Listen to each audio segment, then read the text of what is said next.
Pemirsa, setelah mengamati perdagangan saham di Bursa Efek Indonesia, kita akan menuju Jakarta Futures Exchange untuk mencermati perdagangan komoditas.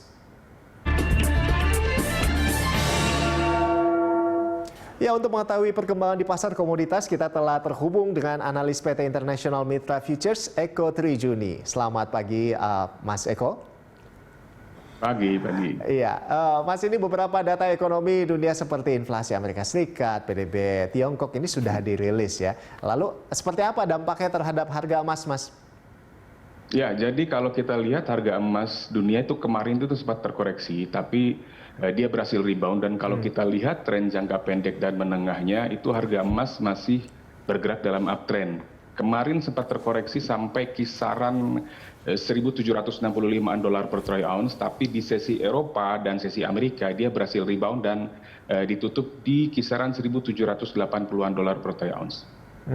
Nah, lalu kalau untuk nilai tukar rupiah ini kan terus melemah, bahkan mendekati 15.000 ini, Pak. Lalu apakah seperti apa pengaruhnya pada harga komoditas? Kalau untuk komoditas seperti CPO atau kakao, kopi juga sepertinya tidak terlalu terimbas oleh pelemahan rupiah ini. Emas juga masih stabil, jadi sementara ini saya tidak melihat ada pengaruh yang signifikan untuk pelemahan rupiah ini. Oke. Lalu selanjutnya ini bursa saham Amerika terus cek rekor kan. Nah, ini apakah ini juga menekan harga emas? Dari Anda seperti apa? Emas ini gini, jadi kalau emas biasanya memang sering jadi pelarian atau aset safe haven yang kita sering dengar ya, ketika sektor lain mengalami pelemahan, ya misalnya di pasar modal, tapi tidak selalu seperti itu sebenarnya kasusnya. Seperti yang saya sampaikan tadi, meskipun sempat terkoreksi harga emasnya, tetapi berhasil rebound dan masih on the track dalam tren penguatan jangka pendek dan menengah, karena di saat yang sama USD sendiri juga masih tertekan. Jadi sejauh ini saya tidak melihat dampak penguatan bursa saham Amerika terhadap harga emas. Jadi masih tetap berada dalam uptrend.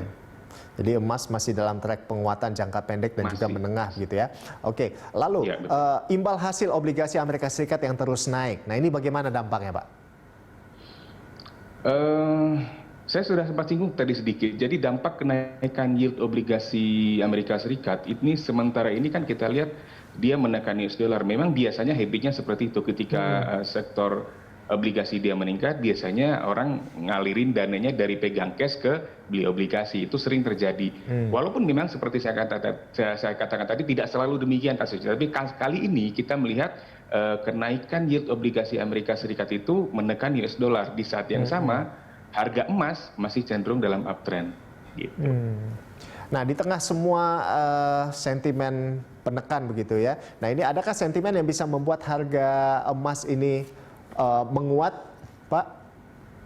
Oh iya, jadi secara fundamental dan teknikal kita bisa lihat harga emas memang masih dalam uptrend yang cukup baik ya. Tapi untuk jangka pendek dan menengah, kalau kita lihat jangka panjang, misalkan kita lihat dalam beberapa bulan ke depan, ini masih peluangnya masih 50-50 sebenarnya. Tapi pendek dan menengah dia masih dalam uptrend dan masih ada sentimen yang bisa menyebabkan harga emas akan terus menguat. Setidaknya kalau saya lihat ini sekarang ada dua sentimen yang bisa memberikan penguatan harga emas. Pertama, yang seperti kita sudah bicarakan tadi, peningkatan yield obligasi Amerika Serikat yang berdampak pada pelemahan US dollar.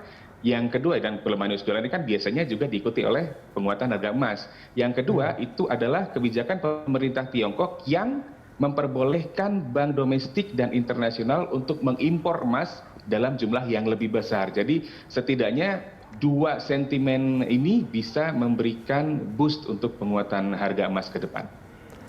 Oke. Pak Eko, lalu setelah naik ini hampir 4,5% pada awal pekan, ini kan harga CPO mulai melemah. Ini bagaimana? Ini seperti apa? Apa sentimennya, Pak? Sebenarnya kalau saya lihat ini melemahnya sih nggak terlalu, bukan yang gimana-gimana amat. Kalau kita lihat dari sisi pergerakan harga ya memang melemah, tapi kalau saat ini kita lebih melihat itu sebagai koreksi.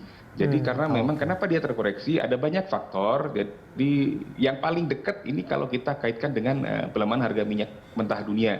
Jadi kita tahu bahwa CPO ini kan sekarang juga bersaing di pasar energi untuk bahan bakar alternatif, ya kan? Jadi pelemahan harga minyak bumi yang saya sebutkan tadi, minyak mentah ya, minyak mentah dunia, crude oil bukan CPO-nya, ini juga ternyata bisa juga membebani CPO. Jadi sentimen yang menyebabkan pelemahan atau koreksi harga CPO ini sementara itu lebih kepada pelemahan harga minyak mentah dunia.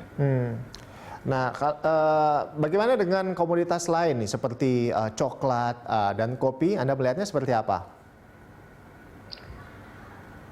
Oh, coklat berarti kakao ya. Jadi kakao ini memang dia sempat terkoreksi juga, sama seperti CPO juga sempat terkoreksi. Tapi kalau kita lihat ternyata permintaan kakao untuk kakao yang digiling ya di Malaysia itu naik ternyata di kuartal pertama 2021 ini dia naik. Di tahun ini di kuartal pertamanya. Kopi sama itu juga menunjukkan peningkatan harga ya, karena ternyata salah satu faktor fundamental terlepas dari banyaknya usaha-usaha atau permintaan kopi yang menurun, ternyata di saat yang sama suplai kopi juga terganggu. Dalam salah satu halnya ini adalah kekeringan yang melanda Brasil sehingga mempengaruhi atau mengganggu suplai kopi. Ya, baik. Terima kasih Pak Eko atas informasi dari Anda dan selamat beraktivitas kembali. Ya, pemirsa, demikian tadi analis PT Internasional Mitra Futures Eko Trijuni.